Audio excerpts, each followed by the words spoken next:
They call her the Florence Nightingale of the sea. They call her the bravest woman in America. But they don't know the half of it. They don't know why she was really out there, night after night, pulling men from the jaws of the ocean. It wasn't just about saving lives. It was about protecting a secret that could have ended the Civil War before it even began.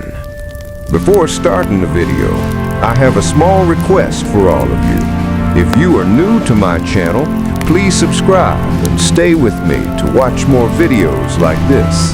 And if you're watching from Facebook, make sure to follow my Facebook page. If you enjoy the video, don't forget to like, comment, to share your thoughts, and share it with your friends.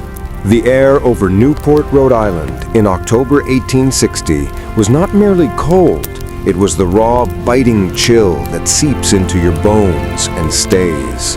It carried the scent of salt, wet canvas, and the imminent threat of a North Atlantic squall. Ida Wally Zoradia Lewis, Ida, as she insisted, was accustomed to this weather. At 18 years old, she had already spent half her life on a desolate patch of granite known as Lime Rock, home to the Newport Harbor Lighthouse. The rock was barely large enough to hold the sturdy granite tower and the cramped keeper's house. Most girls her age in the bustling town of Newport across the water were concerned with the cut of a bonnet or the proper etiquette for a cotillion. Ida was concerned with the tides, the precise oil level in the lamp, and the terrifying, deafening roar of a gale. Ida knew every mood of the Narragansett Bay. She knew the way the currents, the ebb and flow, would try to drag a foolish or slow vessel onto the jagged, submerged rocks nearby. This knowledge was born of necessity.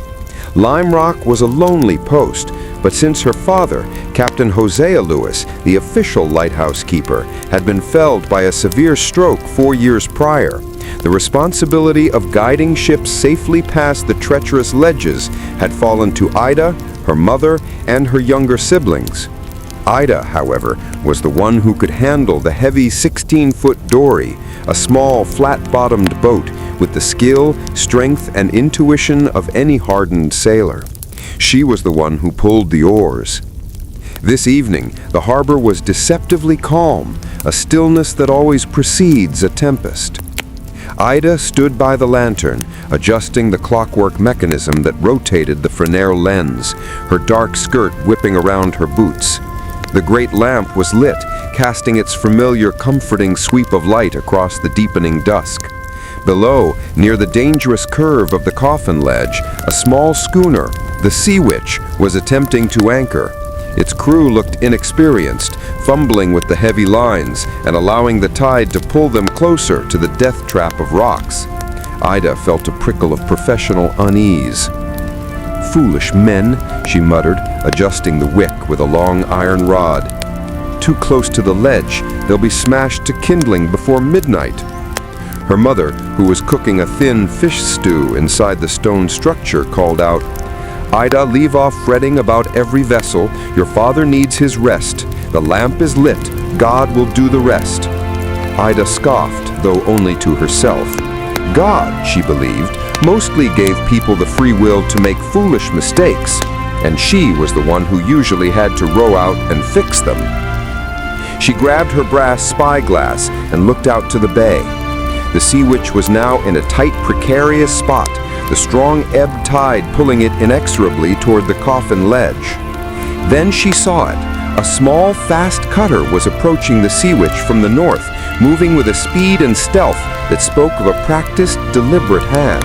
This was not a distressed vessel. This was a rendezvous. Through the powerful lens, she watched the exchange. A man from the cutter, cloaked and moving with urgency, quickly handed a small canvas-wrapped package to the captain of the Sea Witch. The transaction was quick, silent, and entirely illicit. Newport, despite its reputation as a picturesque summer colony for the wealthy, was a major hub of wartime smuggling, where Southern sympathizers and Union spies played a deadly game of information and contraband. Ida knew that a storm was brewing, both literally and politically. The presidential election of 1860, which would see Abraham Lincoln elected, had just solidified the division between North and South. The Whispers in Newport, a town whose wealthy elite often summered in the South and thus sided with the Southern plantation owners, were of secession, war, and the protection of their own financial interests. Ida had her own allegiances, which had nothing to do with politics and everything to do with a promise made in private. A loud, deliberate rap came at the heavy oak door of the lighthouse. Ida's heart hammered a sudden, frantic rhythm against her ribs. Visitors were rare, especially after dark, and especially when the weather was turning. She cautiously opened the door, bracing herself for the wind.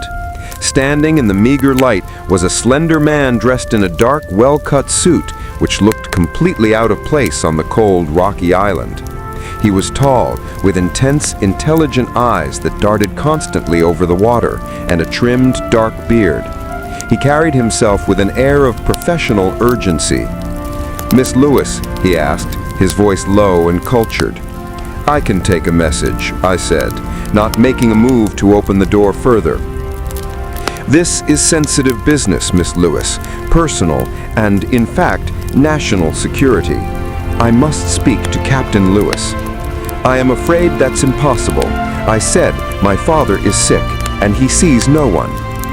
"Miss Lewis," he offered a brief, humorless, professional smile.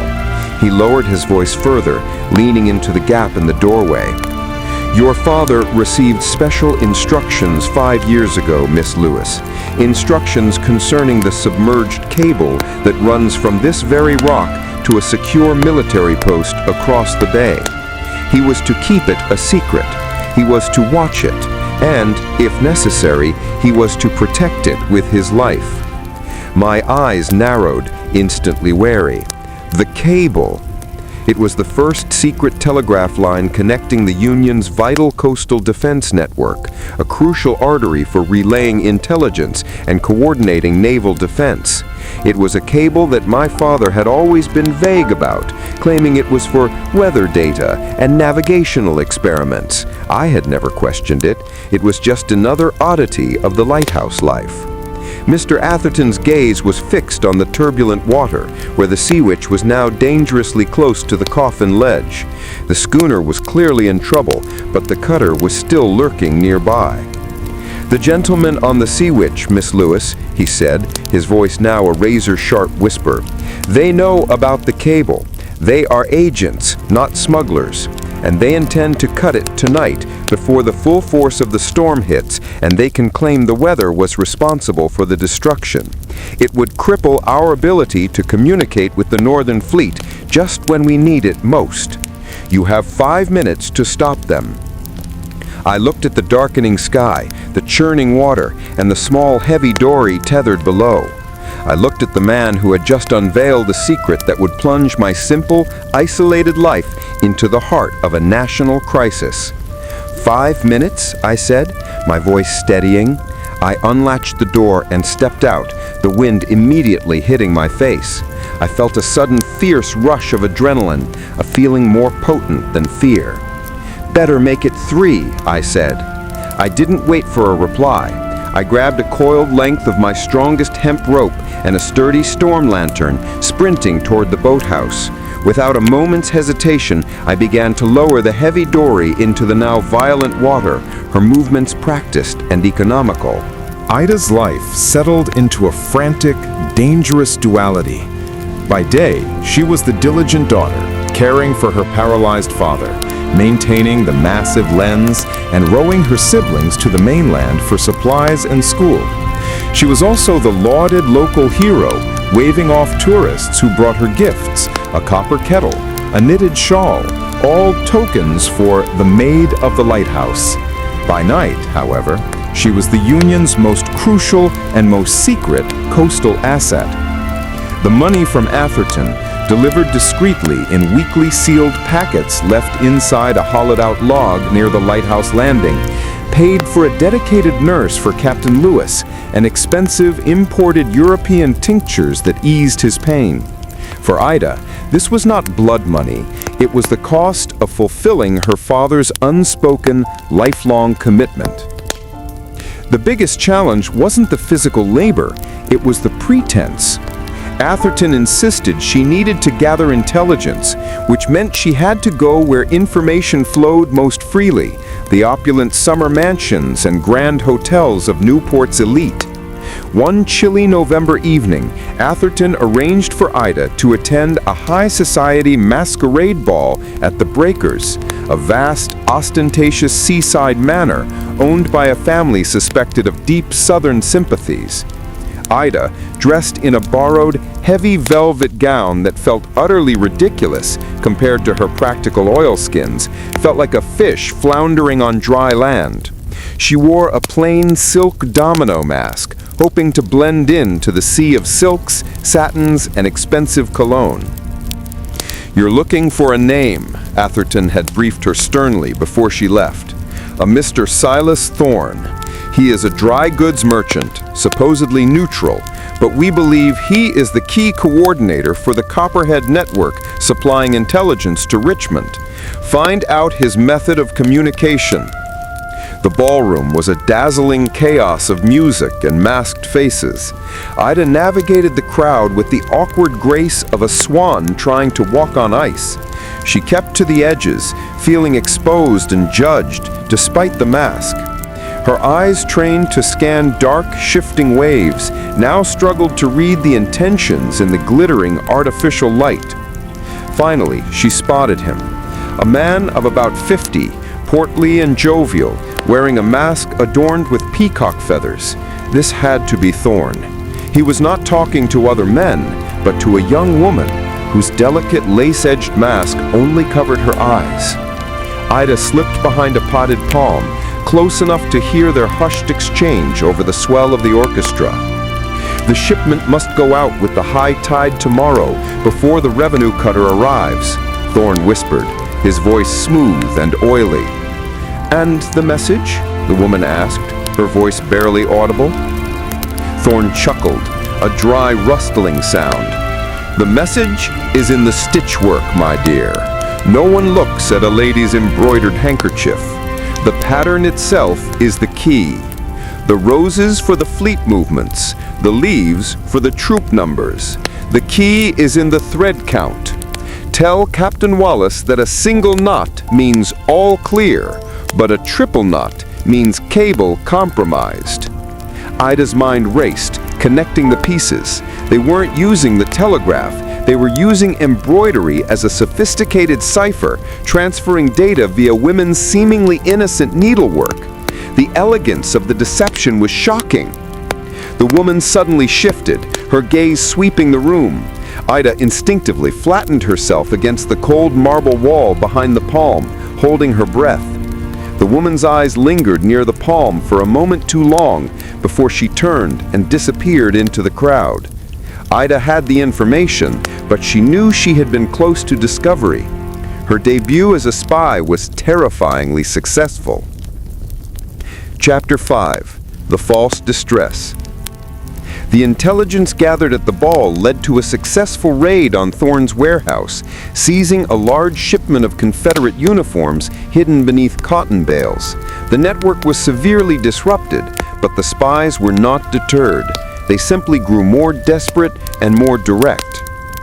A few weeks later, on a bitterly cold afternoon, Ida was checking the supply boat when she saw a frantic signal flare rising from the mouth of the harbor. Distress! She immediately rowed out, the chilling air burning her lungs. The supposed wreck was a small fishing sloop half submerged near a cluster of jagged rocks. As Ida approached, she saw a man clinging to the mast, shouting for help. His face was pale, his clothes ragged, a picture of authentic misery. But Ida, whose senses were now hyper-alert, noticed three inconsistencies. First, the sloop was too neatly damaged. The mast was broken, but the hull looked relatively sound.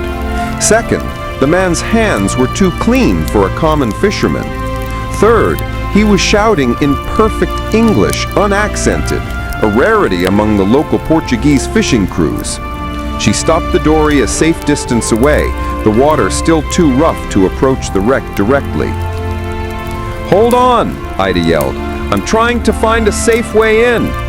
"Hurry, girl! I'm freezing!" the man cried, his voice laced with forced panic. Ida watched the man closely. He was desperately clinging to the mast, but his eyes kept darting past her, toward Lime Rock, specifically toward the shore end of the secret cable. She realized this was not a rescue, it was a lure. The distressed man was supposed to occupy her attention, drawing her dory far enough away so that his accomplice, lurking unseen in the dense fog beginning to roll in, could slip onto the rock and cut the cable. Ida dug her oars in, but instead of rowing toward the man, she deliberately turned the boat and headed straight for the thick, incoming fog bank. "Where are you going?" the spy shouted, his voice cracking with genuine alarm now. "I'm going to get my heavy tow rope. I can't risk my boat on those rocks, sir," Ida yelled back, disappearing into the fog. As soon as she was cloaked by the thick gray mist, Ida abandoned the oars and took out her signal lamp. She flashed a quick coded sequence of 3 long and 3 short blinks toward the mainland military post. Warning. She then turned the dory back and rowed silently with muffled strokes straight toward Lime Rock, hugging the coastline to stay hidden in the fog.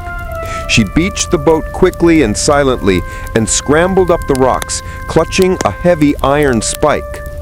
She arrived just in time. The accomplice, a dark, furtive figure, had just surfaced from the water, a heavy-duty diving knife strapped to his wrist. He was inches from the cable entry point. The spy froze, startled by the sound of her approaching footsteps. He lunged, but Ida was too fast. She swung the iron spike low, hooking his legs. He went down hard on the slick, cold rock. The knife skittered away. Ida stood over him, breathing heavily, the spike ready. The fog rolled around them, isolating the brutal scene. "You're not getting my cable," Ida hissed, her eyes blazing with fierce, cold fire. Within minutes, Atherton's men, alerted by her signal lamp, materialized silently from the fog. They secured the 2 spies. The one left at the sinking sloop had nowhere to go and was easily captured. Atherton stood on the rock, his coat collar turned up against the chill. "You risked yourself. Why didn't you let them be taken by the tide?" Ida shrugged, exhaustion settling deep into her muscles. "My job is to keep the light and to save those who are truly lost. If they were truly lost, I'd save them. But they were spies, and they were in my jurisdiction. They deserved a prison cell, not a grave off my rock." The water around Lime Rock was never forgiving, but tonight it was actively hostile. The waves were not swells, they were jagged, slamming collisions of water, foam, and air. The little dory, christened the Rescue by her father, bucked and rolled like a wild bronco the moment it hit the water. Ida launched herself into the seat, immediately fixing the oars into the heavy wooden oarlocks. She pulled not with brute force, but with a rhythmic, calculated effort that pushed the flat-bottomed boat against the wicked cross-currents. Mr. Atherton, watching from the relative safety of the rock, looked less like a spy and more like a man observing an impossible miracle.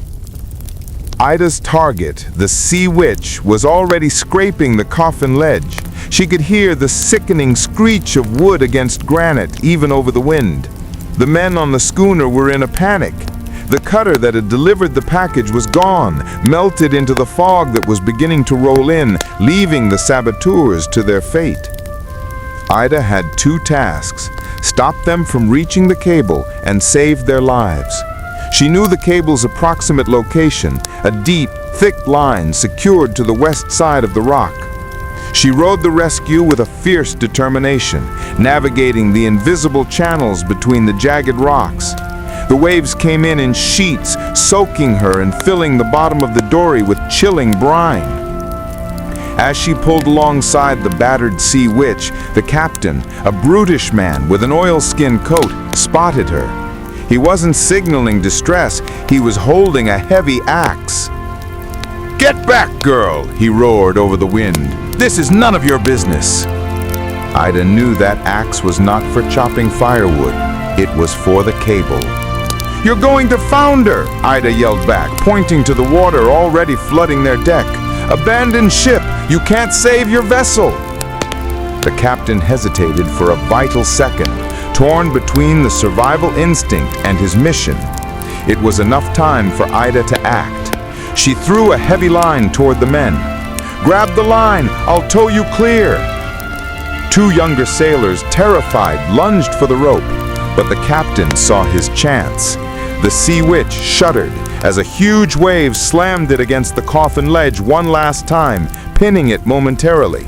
He jumped onto the rocks, axe in hand, scrambling toward the lighthouse base where the cable was secured. Ida immediately cut the line she had thrown, abandoning the doomed schooner. Her mission shifted, cable first. She dug the oars in, propelling the dory toward the churning water at the base of the rock. The captain, slick with sea spray and desperation, was mere feet from the dark cable line.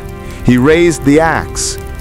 Ida reached for the heavy, blunt boat hook she kept beside her seat.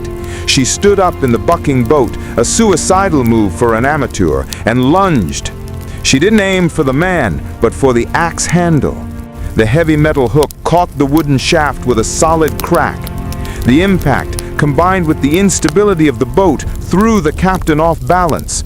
He dropped the axe, which disappeared immediately into the dark water and tumbled into the violent surf. Ida didn't look down. She secured the dory, grabbed the tow rope, and looked at the three figures now clinging to the wreck and the rocks. Her rage at the saboteurs subsided. The lighthouse keeper's duty took over. She spent the next harrowing hour ferrying the three men, two young sailors, and the angry captain from the death trap of the ledge back to Lime Rock. They were frozen, defeated, and soaked, but alive. The Sea Witch sank into the dark water just moments after the last man was pulled aboard the rock. As the captain collapsed onto the granite, shivering uncontrollably, he glared at Ida. He knew she had foiled him, but she had also saved his life. "You're a devil girl," he spat, teeth chattering. Ida, drenched and shivering herself, simply looked out at the churning black water. "I'm a lighthouse keeper, and on my watch, nothing and no one gets to sink the ships or cut the wires." Chapter 3. The Accolade and the Agreement. The next morning brought a false calm and the kind of blinding golden sunshine that seemed to mock the violence of the night before.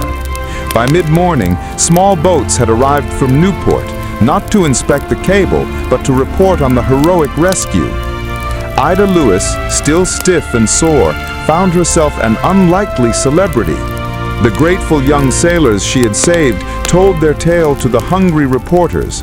The fact that an 18-year-old girl, the daughter of the lighthouse keeper, had faced down a gale in a small rowboat and saved three men instantly captured the imagination of the press.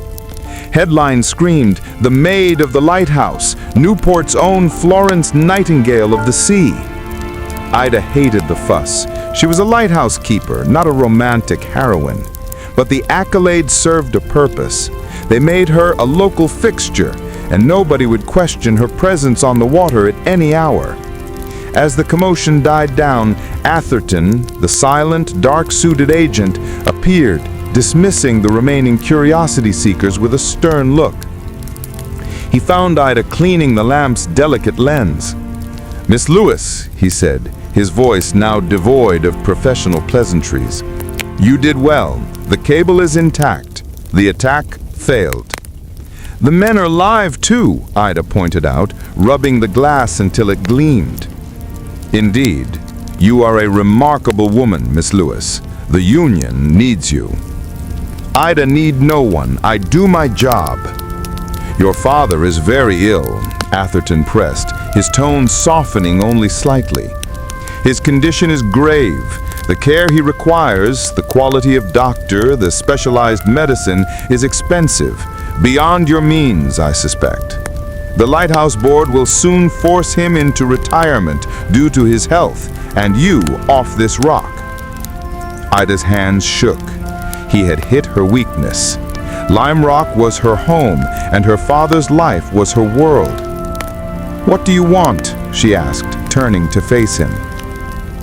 Atherton laid a small, official-looking packet on the table. "We want you to continue exactly what you are doing, but now you will be our eyes and ears. You will be the cable's guardian angel. The secret line is too vital to the war effort to leave unguarded. We can't place a soldier here without raising suspicion, but everyone expects the maid of the lighthouse to be on the water. Your rescues are your perfect cover." He opened the packet. Inside was a substantial roll of bills, more money than Ida had ever seen, along with a small specialized signaling lamp. "This money will ensure your father receives the best care available in New York. You will remain the keeper, unofficially. Your payment is continuous, provided the cable remains operational and you alert us to any threat. The safety of the Northern Fleet, Miss Lewis, may depend on your vigilance." Ida looked at the money, then at the lamp, and finally at the open sea. She was being coerced, blackmailed even, but the motive was survival, for her family and for the Union cause she instinctively supported. She picked up the lamp. "I will not be paid for saving lives. I will be paid for keeping a secret." Atherton nodded, a flicker of genuine respect in his eyes. "A fair bargain. Welcome to the war, Miss Lewis. The one they don't write about in the papers." The incidents escalated, growing more desperate as the Union's advantage grew. The Southern sympathizers, realizing the true importance of the Newport cable, were determined to silence it. 2 weeks before Christmas, 1862, it was a clear, cold night, perfect for stealth. Ida had just finished trimming the massive wick and was pouring fresh whale oil into the cistern when the signal came, not from the mainland, but from the cable itself.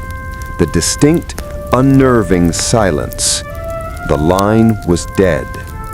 She ran down to the base of the rock. The terminal box, normally humming with a low electrical charge, was mute. She connected her small testing kit and confirmed it. A complete break, miles out in the bay where the water was too deep and too dark for a human to dive. She immediately signaled Atherton with the lamp. Within 2 hours, a naval tugboat arrived carrying Atherton and 2 exhausted-looking telegraph engineers. "They used a grappling hook, Miss Lewis," Atherton explained grimly, pointing to telltale scratches on the barnacled rock surface. "Cut it clean and deep. We can't dredge for it now. The currents are too strong. We have to try the repair manually from the tug, but the line is heavy and slick."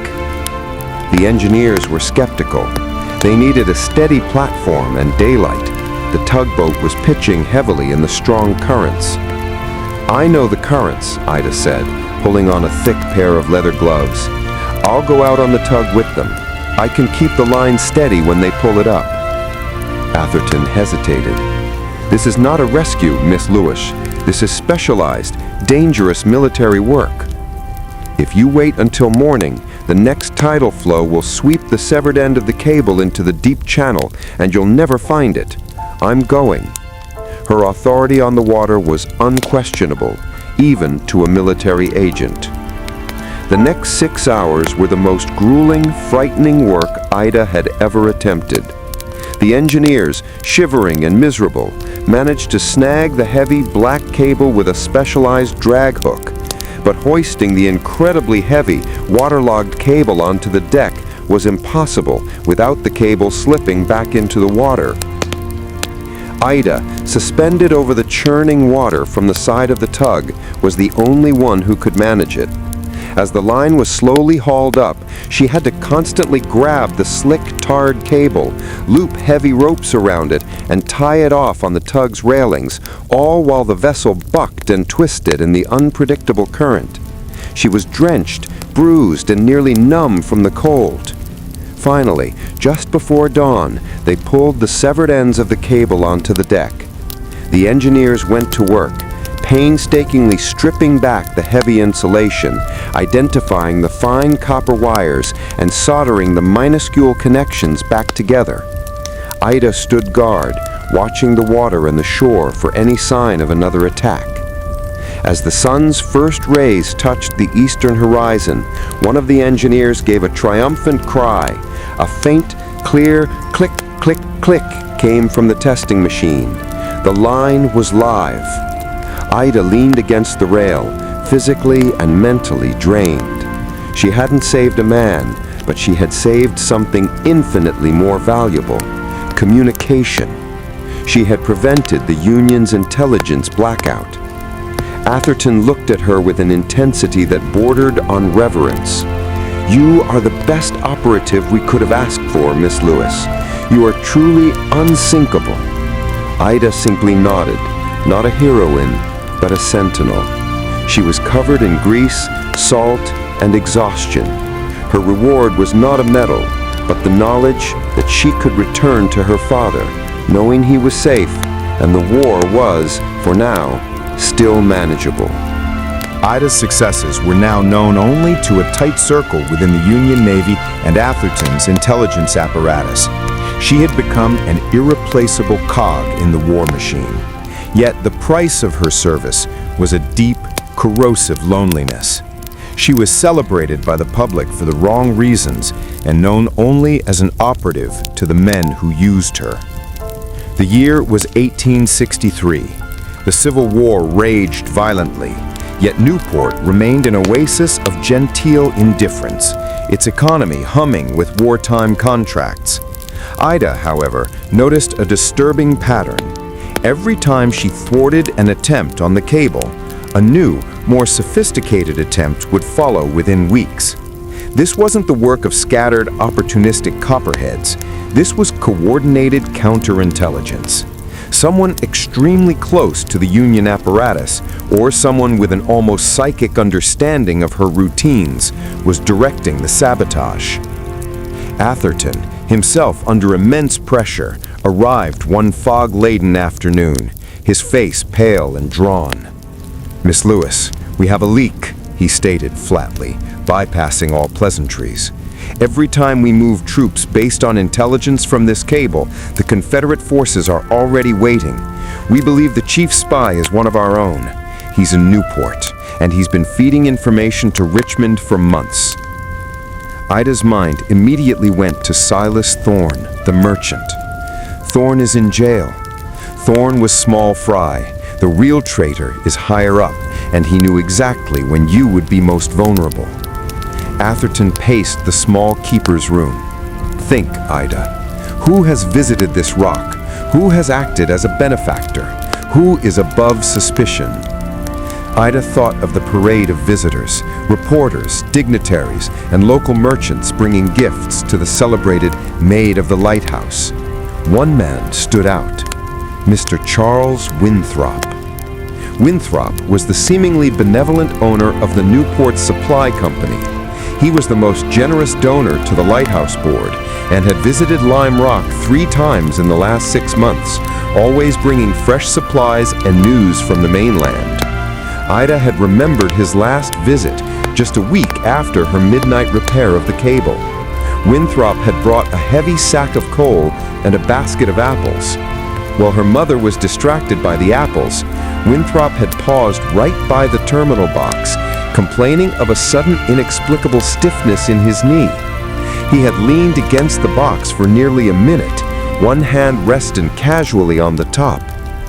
"He said he had a bad knee," Ida whispered, the truth hitting her with the force of a physical blow. He rested his hand on the terminal box. He wasn't resting his knee, he was checking the vibration. The terminal box, even when quiet, emitted the faintest, almost imperceptible vibration when the current was flowing smoothly. A slight shift in the current, indicating heavy usage or monitoring, would change the vibration. A true break would silence it completely. Atherton leaned in. "That's how he knows our movements and your status. He's been checking the pulse of the wire itself." Ida felt a wave of nausea, mixing betrayal with shame. She hadn't been charmed, she had been exploited. The man who had been kind to her family was the mastermind behind the attacks on the very lifeline she was protecting. "He is planning something big," Ida said, regaining her steely composure. "He knows we've caught on. He won't use the subtle ciphers anymore. He'll go for the jugular." "The Navy is preparing a major shipment of artillery to Fort Adams tomorrow night," Atherton confirmed, his face grim. "If Winthrop cuts the cable and plunges the defense network into silence, they will have a window of opportunity to strike that convoy from the sea. Then we wait for him," Ida stated, her eyes hard. "He will come. He'll want to finish the job." The next night, the weather was perfect for treachery. A dense, silent fog had rolled in from the sea, blanketing the harbor in a world of cotton-white secrecy. The lighthouse beam, usually a proud spear of light, was now merely a hazy, diffused halo, struggling to penetrate the gloom.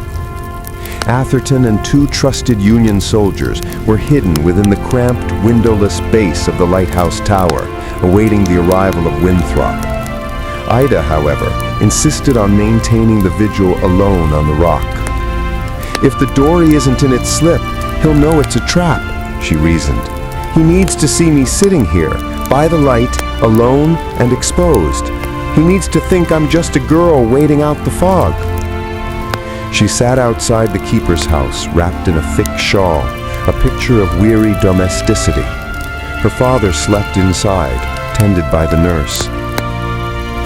At precisely 11:30 p.m., the sound came, a muted, rhythmic paddling in the heavy fog, coming from the mainland side. It was not the sound of a rowboat, it was the soft, efficient dip of an Indian-style canoe, perfect for silent passage. A moment later, 3 figures materialized from the mist onto the rock. Charles Winthrop, holding a long, wicked-looking boat knife, and 2 heavy-set men who looked like retired sailors, his muscle. Ida stood up slowly, her hand gripping a short, heavy cast-iron poker she had concealed in the folds of her skirt. "Mr. Winthrop?" Ida's voice was calm, cutting through the silence of the fog. "It's too late for tea." Winthrop stopped, a genuine look of surprise briefly crossing his face before it hardened into a snarl. "Little Ida Lewis, always where you shouldn't be," he sneered. "You've caused me too much trouble, girl. We cut the cable for good tonight, and then we silence the light." He didn't know Atherton was present. He thought it was just Ida and her crippled father. He ordered his men to rush the tower door to secure the lamp mechanism, while he himself advanced toward Ida and the cable terminal. The moment the 2 sailors lunged toward the tower, Ida gave a sharp, distinctive whistle, a signal that alerted Atherton inside. The trap sprung. The tower door burst open, and Atherton's 2 soldiers emerged, guns drawn. They quickly overwhelmed the 2 sailors. Winthrop, realizing the snare, ignored the struggle and sprinted for the cable terminal, knife raised. He knew he had only seconds before the soldiers could turn their attention to him. But Ida was already moving. She was smaller, faster, and intimately familiar with every slick surface and hidden crack on that rock. She didn't engage him in a direct fight. Instead, she performed a move she had used countless times while rowing in rough seas, a swift lateral dodge. As Winthrop lunged past her, she swung the heavy iron poker like an oar, not at his body, but at the treacherous, water-slicked granite path just in front of him. The resounding clank was a diversion. Winthrop's foot slipped where he expected purchase. He stumbled, losing his momentum and, crucially, dropping the knife. Ida pressed her advantage, pushing him hard toward the edge of the rock, the side closest to the vicious currents that had destroyed the Sea Witch. Winthrop, scrambling and terrified, grabbed a heavy coil of rope lying nearby. He didn't use it for a weapon. He desperately threw the rope over the side of the rock, hoping to lower himself into the water and swim for his canoe. But the rope he chose was the one Ida used to secure the heavy, oil-soaked whale oil drums. It wasn't tied down. As Winthrop put his weight on the rope to descend, the massive drum, dislodged from its mooring, rolled heavily across the granite and slammed into Winthrop against the railing. Atherton and the soldiers rushed over and quickly subdued the injured, sputtering traitor. The 3 spies were secured. The final, critical attack had failed. Chapter 9: The Ultimate Sacrifice. The following morning was a weary triumph. Winthrop and his men were secretly whisked away to a military prison, and the threat to the cable was neutralized. Atherton stood before Ida, offering a formal military salute, something he had never done before. "You won, Miss Lewis," he said, his voice thick with emotion. "You saved the entire coastal defense strategy. You are a hero, known and unknown." Ida, however, felt no triumph. The physical confrontation had been brutal, but the emotional cost was heavier. Her body ached, but it was the silence inside the house that chilled her. She found her father, Captain Lewis, in his bed. The nurse was sitting beside him, her head lowered. The confrontation, the sudden noise, the realization that her father's peaceful retirement had been a lie, it had all been too much for his frail heart. He was gone. Ida stood over him, the iron poker still in her hand. She didn't cry. She had spent the last 4 years fighting the sea to keep him alive, battling spies to fulfill his silent duty, and now, in the moment of her greatest victory, she had lost her anchor. She realized then the true bitter price of her secret. She had guarded the cable and saved the Union, but in doing so, she had been too distracted, too consumed to guard her father from the shock of the world she had brought to his doorstep. Ida took the key to the lighthouse mechanism from her pocket, the key her father had given her, the one that signified her silent succession as the true keeper of the light, and placed it gently in his hand. "Rest, Father. The light is safe. The message got through." Chapter 10: Legacy and the Unsinkable Secret. The war ended 2 years later, in 1865. The Newport cable proved instrumental in coordinating the final movements of the Union fleet. Ida Lewis, officially, became the world's most famous lighthouse keeper. The newspapers never learned of the spies, the coded embroidery, or the true purpose of her midnight rose. They only saw the girl who braved the gales to save drowning men. Her celebrity was enormous. In 1869, President Ulysses S. Grant himself sailed to Lime Rock to meet the legendary woman, declaring her a national treasure. Congress awarded her a Congressional Gold Medal. Wealthy benefactors, still oblivious to her secret life, established a permanent fund for her maintenance. But the full truth, the dangerous, secret war she fought in the shadows, remained locked away. She and Atherton exchanged only one final correspondence. It was a single sheet of paper with 2 words: duty fulfilled. Ida Lewis continued her work at the lighthouse for the next 40 years, pulling dozens more souls from the jaws of the ocean. She was often seen rowing with a fierce, quiet intensity, her small dory battling the massive waves. The public marveled at her strength and her fearlessness. She eventually married a retired sailor, but her heart remained wedded to the rock and the sea. Years later, an old woman with hands as tough as leather and eyes as clear as the high beam, Ida Lewis sat on the granite ledge teaching her granddaughter, a small girl named Ida Wally, how to handle the oars. The The girl looked at the thick, black cable lines snaking into the water. "Grandmother, what is that for?" Ida smiled, a deep, knowing smile that creased the corners of her eyes. She put her hand on the girl's shoulder and said, "That, my darling, is the quietest, most important secret in America. And it's why no matter how rough the storm gets, you must always, always keep rowing.